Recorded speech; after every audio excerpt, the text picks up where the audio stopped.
मुंबई गोवा महामार्गावर पिंगुळी मोरजकरवाडी येथे सावंतवाडीच्या दिशेने भरधाव वेगात जाणाऱ्या कारची जोराची धडक बसून पादचारी श्रीमती आशा सोनू धुरी वय 65 राहणार पिंगुळी धुरीटेंबनगर या जागीच ठार झाली।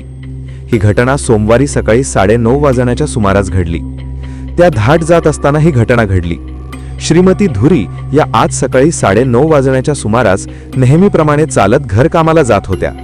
महामार्गावर पिंगुळी मोरजकरवाडी येथे मुंबईहून दोडामार्ग सावंतवाडीच्या दिशेने भरधाव वेगात जाणाऱ्या मारुती सुझुकी XL6 कारची पादचारी श्रीमती धुरी यांना जोराची धडक बसली।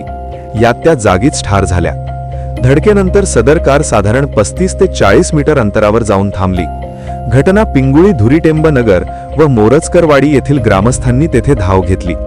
कुडाळ पोलीस व महामार्ग पोलीस घटनास्थळी दाखल झाले। कार चालकाला पोलिसांनी ताब्यात घेतले। या घटनेने पिंगुळी परिसरात हळहळ व्यक्त करण्यात येत आहे। या अपघात प्रकरणी गुन्हा दाखल करण्याची कार्यवाही कुडाळ पोलीस ठाण्यात सुरू होती।